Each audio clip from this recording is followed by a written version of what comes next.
on to Deputy President, Clubs and Societies on that note. There are an incredible 3 candidates running for DPCS, and let's hear from them in the studio. Thanks.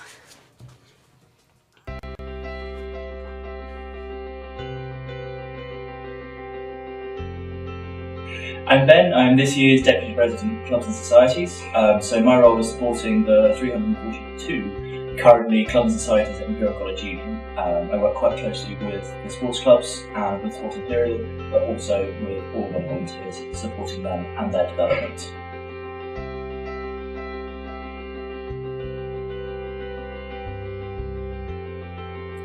I think what I like most about the role is how many people you get to meet. That many club committees means you actually get to interact with a lot of people, and they're all really excited about what they want to do.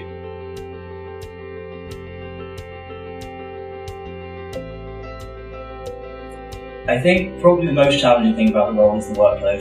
You do get a lot of emails, there's a lot to get through each day, and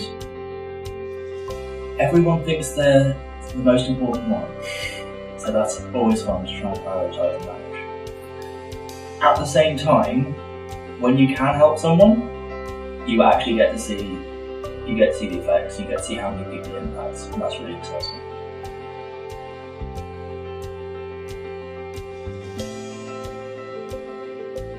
I think I would have liked possibly to know a bit more about how to interact with college staff. Although Clubs and Societies doesn't interact quite as much as the other trustee roles, you do still have to go in from time to time, and I think having a bit more explanation of how to handle those interactions would be really useful.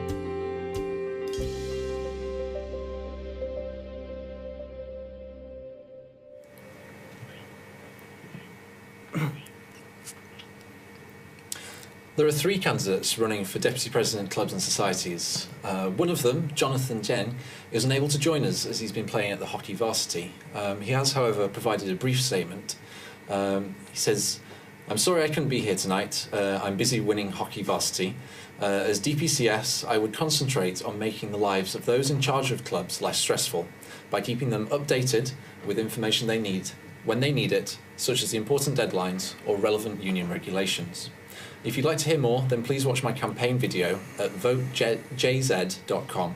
It's pretty magical." The candidates that we do have tonight are James Cox and Zhu Yu. So if you'd like to introduce yourselves, starting with James. Hi, I'm James. I'm a final year geologist. I was the Vice President of the Royal School of Mines Union for Clubs and Societies, where I sat on the Clubs and Societies Board of Imperial, and I also oversaw the sports teams and departmental societies of RSM. If elected DPCS, I would like to increase funding for all clubs.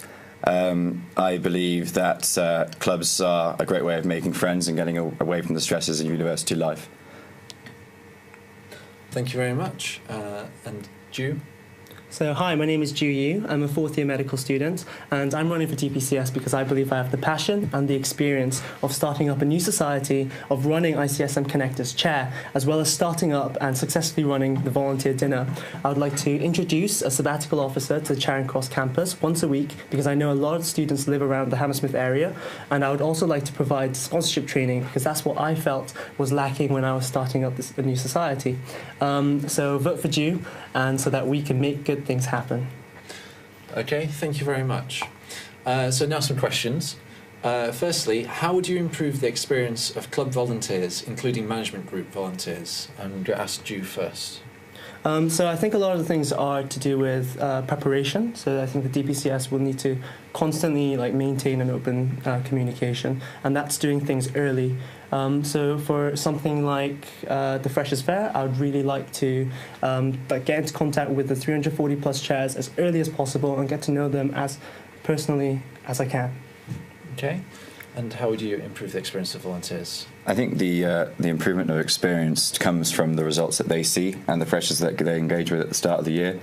I think it's really important beforehand to get the management groups to let us know how they want to do their Freshers' Fair. I know that the Royal School of Mines this year were split up when we're usually together in the Upper Derby Court, and we really felt a hit this year with the number of freshers that we engage with. So I believe that's an issue I'd like to sort out by discussing with them what they'd like to do beforehand. Okay, thank you.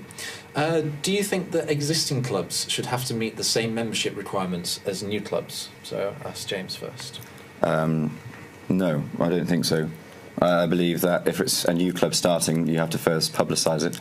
I mean, that's why we have the Activities Development Committee now, is to then bring in funding so we can increase participation through that means. Okay, and Ju, do you think that they should have to have the same requirements? So, from my experience of starting up a new society, I know that it's really difficult to start up any society, and when you only have a few members who are really passionate about what they're doing, you want to make it as easy as possible for them. And so the answer to that is no. A lot of the requirements, like how many members you get, it's not feasible for a new society, and I think that a new society should have everything as easily laid out as possible, because they're doing something innovative and they're pouring a lot of energy and time into it. So yeah, we need to support them as much as possible. Okay. How would you support club officers on other campuses, such as Silwood? Ooh, that's a tough question. So what I said earlier on about getting a sabbatical officer once a week, an afternoon session, just a drop-in session to know that the sabbatical officer is there, is because there are students around there who find it difficult to come into South Kent campus. So if there is a demand for more students at Silwood campus who want a sabbatical officer there, then that's something that I 100% support and think someone should really consider and go there. Okay. I think looking up to 350 clubs, getting out to Silwood for a drop-in session will be very difficult. I know that the SABs get an incredible amount of emails that they find it difficult to reply to. So I'd like to say that I'd set aside some time each day to either respond to emails or be there for people from Silwood campus so that they know I'll be able to respond to what they have to say. Okay, thank you very much. So a little bit closer to South Kent campus, 40% of the business school students are members of a club, society or project, but only 2% choose to be an officer. How would you go about addressing their needs? So start with James this time. It's a tough question. It is, it's a tough question. Yeah, I promise you they're going to be easy questions, but they're not, are they? Sorry. No. So when you say business school, they're doing a 3-year degree rather than just a 1-year MBA? I'd imagine it's mainly PGTs, postgraduate taught students. That makes up the majority of students. Okay, so it's for longer than 1 year? Quite often just 1 year as a master's. No, I think if they're coming as masters, then how would they join a committee and get involved in running that society? Good point. Is there any way that you think the system should change, that elections are held different times maybe, or any way that they could I think if they're coming for a year to do something like a postgraduate taught business module, I think if they want to come to a club and society, they'd much rather enjoy it from a perspective of getting away from the work they have to do, rather than having to try and run that as well. Okay. Ju? So no, I do agree with you, James. I'm actually in the business school myself. I'm doing an extra bachelor's in management, and obviously bring those skills to my SAB office position. But I was running a Connect event for during the Student Volunteering Week, and we did have a lot of these postgrad students as well coming in for these one-off sessions, and we weren't able to reach them because the Freshers' Fair don't really cater to them. They mainly cater to undergraduate students. So there is scope for that to be explored, to get more postgraduate students involved, so things like Student Volunteer Week. Regarding the committee positions, I agree that maybe that isn't the amazing skill set that they have as postgrad students might not be able to really be drawn upon, but I think we need to increase interaction between postgrad students and societies as the first hurdle. Okay, I'm just saying, so you've touched on getting postgrads involved generically, or more generally, just they are also underrepresented overall in clubs and societies. So how would you get PhDs, so not just necessarily like the 1 year students, how would you try and get them more involved? So just want to expand a little bit. So it's not that there isn't a range of opportunities available on campus and from the clubs and societies. It's the point that they don't have the communication. They're not specifically targeted in any way, and they're not informed about things. So our volunteers, they found out that we found them incredibly enthusiastic, but it was only until the middle of second term that they realised that this society even existed, and that's frustrating for me, because they could have done so many good things and helped us out so much. So I think there may be scope to introduce a postgrad PhD, even a fair just specifically for them, as we do for volunteers, and. I think that's something that needs to be explored, definitely.